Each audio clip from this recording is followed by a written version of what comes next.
Right, so I'm here now with the winning goalkeeper, Tadhg Doran. Tadhg, how many titles is that now? It's 5 victories, yeah. 5 victories. 5 losses as well. There's a great stat in the programme from Ben Deegan. He was asked for his interesting fact, and he said his interesting fact is that you and Zane Keenan have been hurling senior longer than he's been alive. Yeah, it's probably true, yeah. 0-1. What keeps you coming back? Sure, this is savage. Yeah. You just can't beat the winning feeling. Which was brilliant. Just seeing the joy, the happiness on chaps. Yeah. Good thing you saved me. I wouldn't have been able to catch that.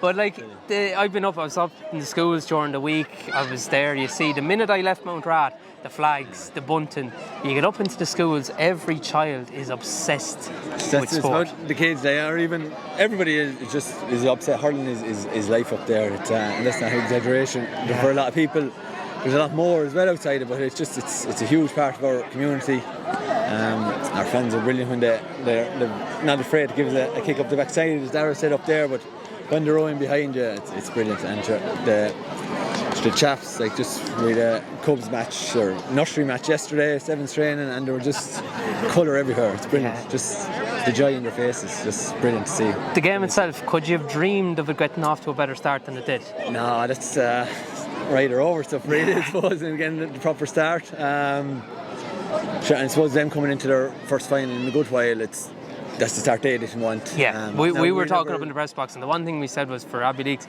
an early goal was the last thing that they wanted. Yeah. And in fairness to our management, they said take it over, but it's a point to go. If it's a goal opportunity, you take it. If it's a point, you take it. And I suppose the goal opportunities came and good finishes, to be fair to them. They're good finishes. Mossy Keys, we've saw him all year long. Yeah. He was player of the year before this match. Yeah. He's definitely player of the year now, and he was just brilliant from start to finish. Absolutely, yeah. And Mossy probably think I'm hard on him, but there's even more in Mossy. He's that good. Yeah. He's brilliant.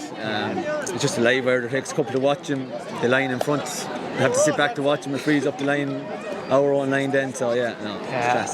The guys in front of you were excellent as well, and they probably will go under the radar now because of the score and what he did.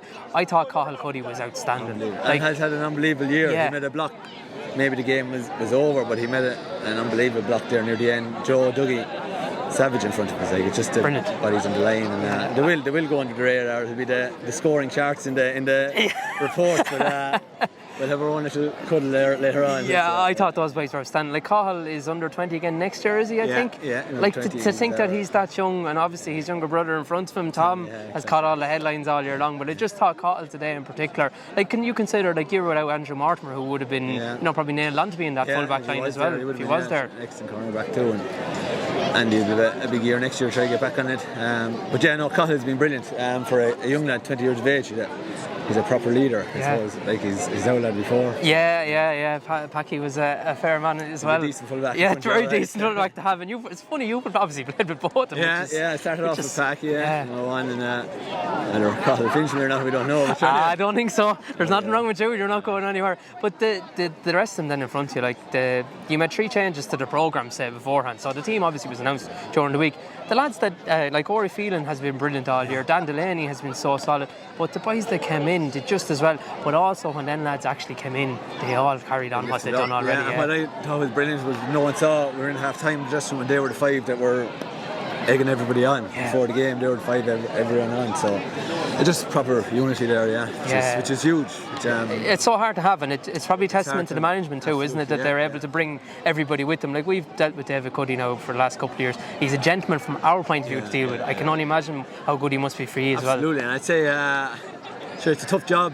I'd say even David probably after winning this, our 3rd title this year, and there'll still be maybe criticism, but it's a huge credit to him and the background. Like Tomas's training is brilliant. I'm hanging every word Packy says. It's class. Yeah, and you won the start of the year. You won the Leinster League. At the time, maybe people didn't think that was such a big thing, but I know from talking to people up there, they felt that this is the start now of something. And you carried it on and you won the league. And you can't be winning. No, we never purposely aimed to go and win the Leinster League. We was aimed to go win every game we played, and so that'll be the same from now on as well. It's just the momentum is a massive thing, and I suppose that Leinster League allowed us chance to get up our panel at 25 or 30 that we use. Correct. used a lot of players here today, or over the years, which is good, yeah. How did you handle that big gap in the middle? Because obviously after you won the first 2 games, you were through. You lost the last group then because of Kilcotton, but it meant nothing. Yeah. And then you had the big break then of about 5 weeks or so to get to the semi-final against Clough-Ballycollar. Yeah. How do you go about it? From our point of view, looking at it, it seems mad and very difficult to try and manage. How do you go about filling that gap? Yeah, we did get some very good challenge games. I suppose our standard of our training, we have to say, is very, very good. Now, the result of the game meant nothing, but as a group, we certainly wanted to win against World because we don't like losing. But it was probably, in fairness to the management, they managed it well, got a couple of good games, timed it well. It's probably difficult enough because I think in Laois, a hurling weekend could be a football weekend elsewhere, and it's hard to get games. We had a couple of good challenge games, and this was really our training sessions. They're proper training sessions, to be fair. Last thing, we presume you want to go on and have a crack at Leinster again. Like this will be your fifth Leinster campaign, and I think you're going to be playing the Kildare champions, which we've seen in the programme. I think it's Kildare here, so hopefully we have a big Camross support and hopefully big Laois support. The last couple of years, Clough-Ballycollar have been brilliant hurling champions, and we've all got in behind them, and I think it'll be the same here. Sure, we'd like to give it a rattle, but we've a couple of days in front of us before that. A few days of celebrations first. We'll be rattling too. So. Tadhg, thank you very much. Thank you very much. The best of luck over the next couple of weeks. Fair play to you. Thanks a million.